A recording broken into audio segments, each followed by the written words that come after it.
Ao que parece, Deus definitivamente não é brasileiro. Os deuses também não.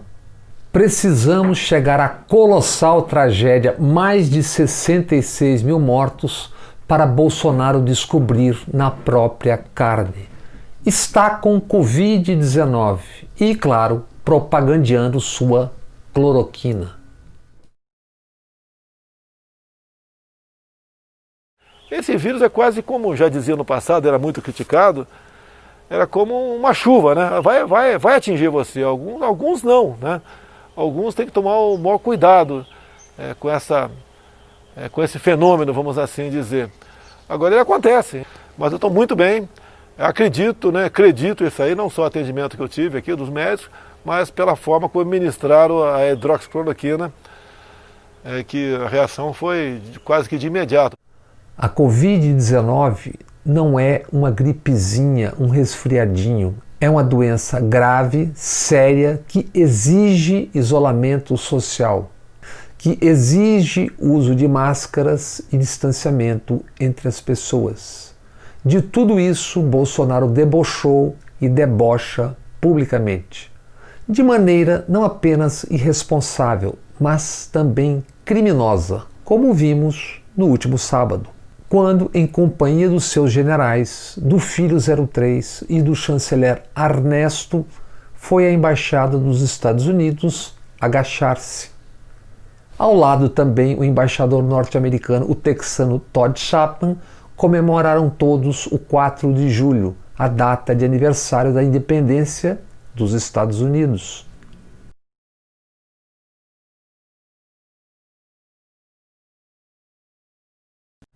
Chapman, embaixador de outro genocida, Donald Trump.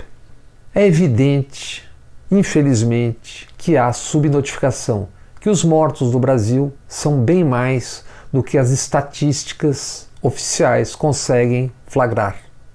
Um líder e um presidente da República deve ou deveria ser um líder, deve dar exemplos e não tornar-se o responsável oral, gestual e moral por um genocídio. Não são inocentes os imbecis do Leblon. Lá estão porque o discurso de Bolsonaro atiça o que há de pior.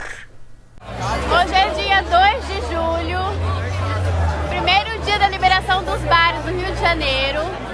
A gente está aqui na Dias Ferreira e está realmente todo mundo de máscara. Olha quanta gente de máscara. Fazendo o distanciamento, 2 metros de pessoa por pessoa, exatamente. Cada um na sua mesa. Cada um na sua mesa. Governadores e prefeitos sem tamanho se acovardaram diante da aposta de Bolsonaro. Um psicopata tem pouca ou nenhuma capacidade de empatia e é antissocial. Bolsonaro, desde o início, pensando na reeleição e em mais nada, apostou contra a morte. A morte de milhares, dezenas de milhares, a morte dos outros. Se soubesse governar, e ele não sabe, conseguiria manter o isolamento social desde o início, como fez boa parte ou grande parte do mundo todo. Conseguiria fazer chegar dinheiro e meios para manter as pessoas lá no início, pelo menos 30, 40, 45 dias em casa, como se viu no mundo todo ao se descobrir o que verdadeiramente era a pandemia. Mas Bolsonaro sabe que não sabe governar. Se soubesse, não estaria com o ministro interino da Saúde em meio a uma pandemia. E o terceiro ministro da Saúde. Se soubesse, não estaria sem ministro da Educação há 19 dias. Que será o quarto ministro da Educação a se contar Decotelli, o que foi sem nunca ter sido. Como não sabe governar, Bolsonaro não está nem aí se vão morrer 70 mil, 80 mil ou 100 mil. Por isso mesmo, Bolsonaro sabia que o isolamento social não resistiria. Por quê? Porque os que pouco ou nada têm precisam comer e, portanto, pressionariam prefeitos e governadores e iriam para a rua, como foram, por outros motivos, os imbecis do Leblon. Como foi a gente de outros cantos do Brasil, por outros motivos, porque não conseguem viver sem a batalha nas ruas. Não foi o caso daquela triste dupla que no Rio de Janeiro confrontou a vigilância sanitária. Cidadão não, engenheiro civil formado, melhor do que você. Essa dupla confrontou a vigilância sanitária repetindo o secular e lamentável discurso da Casa Grande, mesmo que não sejam, talvez, nem mesmo das casas médias. Bolsonaro apostou que governadores e prefeitos nanicos se acovardariam, se renderiam à morte em massa. Ganhou a aposta. E agora a Covid o pegou. Que nada de pior lhe aconteça. Não é com o desejo de tantos sendo atendido que avançaríamos. Seria mais apenas um trágico capítulo num país que parece marcado pelo inacreditável. Por exemplo, Tancredo Neves. Ele era ministro de Getúlio Vargas e estava no enterro de Getúlio. Tancredo Neves perseguiu o poder por meio século. Quando chegou ao poder, ao palácio, entrou deitado num caixão. No palácio dos seus sonhos, o presidente foi Sarney, que até um ano antes presidia o PDS, o partido da ditadura que Tancredo combateu. O neto de Tancredo, Aécio Neves, 3 décadas depois, querendo ou não, sabendo ou não o que fazia, puxou a fila do enterro da Nova República. Nova República mais uma conciliação que o avô de Aécio, Tancredo, teceu em companhia de Ulisses Guimarães, que queria e quis as diretas já, e perdeu. Tancredo não quis Fernando Henrique e José Serra em seu ministério, mesmo Serra, durante a campanha, tendo sido importante na elaboração de propostas para a economia, que Tancredo não usaria, seu ministro seria Dornelles, um conservador. Tancredo não quis e disse aos próximos o porquê. Estes dois são as maiores goelas da política nacional.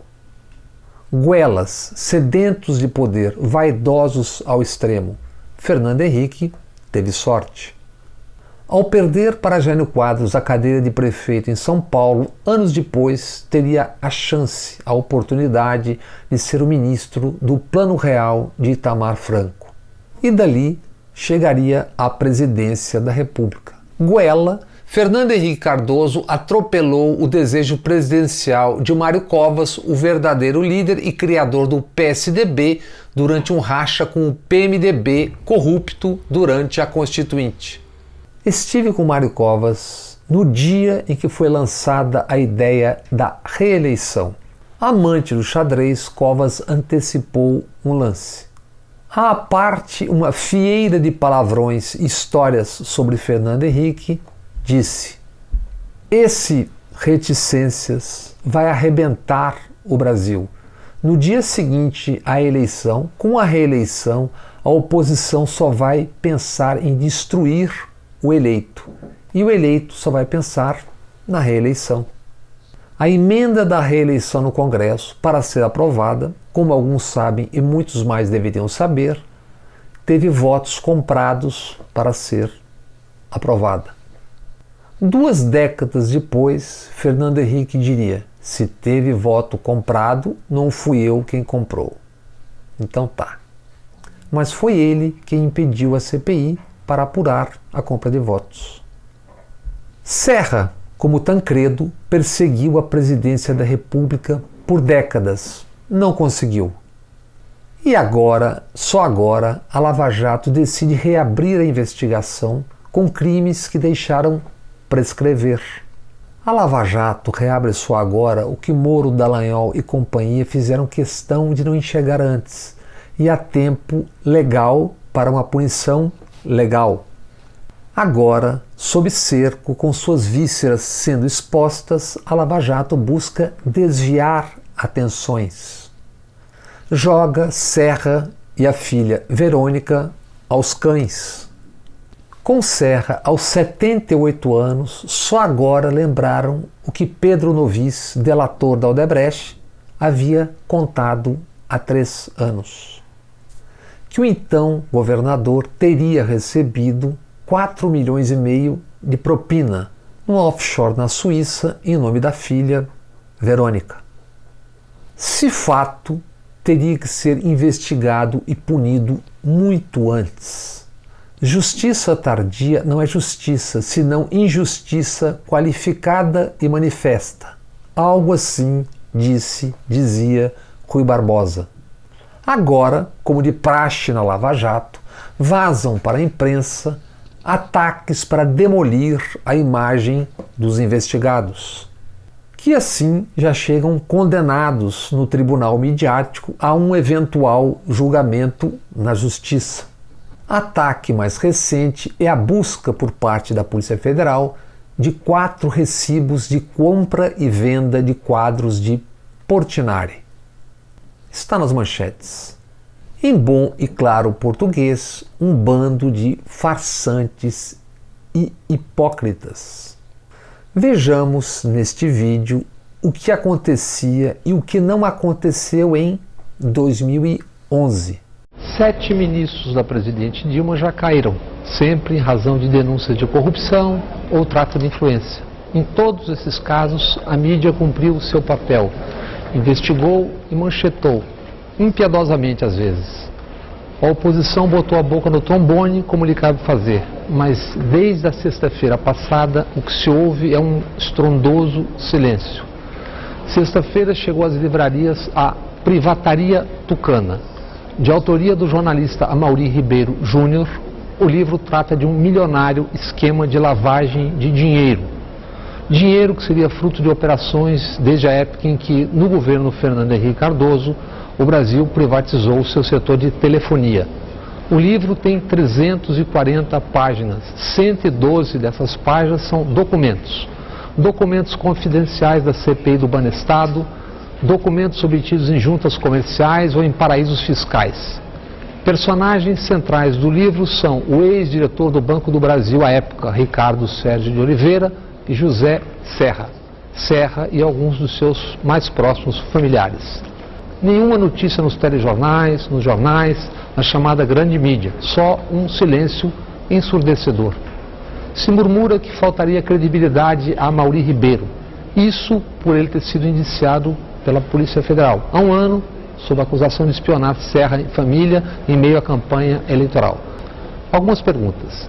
Alguém invocou credibilidade do Sombra, aquele que recebia e pagava e que levou à queda do governador Arruda? E quando o Robertão Jefferson denunciou o chamado mensalão, os motivos que o levaram a fazer a denúncia, a sua carreira até então, silenciaram o noticiário? Não, e nem deveriam silenciar. E Paulo Lacerda, o íntegro, o competentíssimo, honesto delegado que refundou a Polícia Federal. Lacerda deixou a BIM, foi para o exílio em Portugal por conta de um grampo eletrônico que nunca existiu, pelo menos nunca ninguém viu nem ouviu, mas que serviu para começar a matar a Operação Satyagraha, aquela mesa que prendeu Daniel Dantas, que também está neste livro de agora. Os citados no livro A Pirataria Tucana seguem em profundo silêncio. A mídia, sempre pronta para investigar e manchetar, como é do seu ofício, também segue em silêncio. Um silêncio estrondoso. Se continuar assim, um silêncio profundamente revelador. Boa noite. Isso há 9 longos anos, sobre Serra, governo Fernando Henrique e companhia. Dezembro de 2011, quando o jornalista Amaury Ribeiro Júnior lançou o livro A Privataria Tucana. Só de documentos, fotocópias das peripécias de Serra e companhia no governo Fernando Henrique, mais de 100 páginas. Livro recebido com estrondoso silêncio nas chamadas midionas. Nem um pio. E as habituais desqualificações do autor do livro com denúncias. Anos depois do livro, a Lava Jato. com o juiz, que deve apenas julgar, fazendo o papel de acusador, comandando procuradores e policiais federais, com grande farta colaboração midiática, no alvo preferencial os adversários da sua sede de poder. Valeu tudo, inclusive ações e atuações tidas como ilegais por parte de agências de inteligência dos Estados Unidos. Na quinta-feira, se nada de mais extraordinário acontecer, voltaremos a esse tema, os Estados Unidos e suas agências de inteligência. Por ora, fiquemos com a última do ex-juiz e ex-superministro Sérgio Moro. Salivando como pré-candidato à presidência, o ex-juiz que tantas vezes margeou, driblou a lei, como chegaram a dizer ministros do Supremo Tribunal. O juiz da Lava Jato, tantas vezes tomada por surtos de cegueira, quando delatados não eram os adversários, agora confessa. Teve a sensação de estar num ringue ao ouvir Lula durante o julgamento. Diz hoje o nosso herói: se o PT quiser ser competitivo, tem que reconhecer erros do passado. E o seu passado, Excelência, como é que fica? Ou bastam o plim-plim e cia, que é também como se escreve companhia?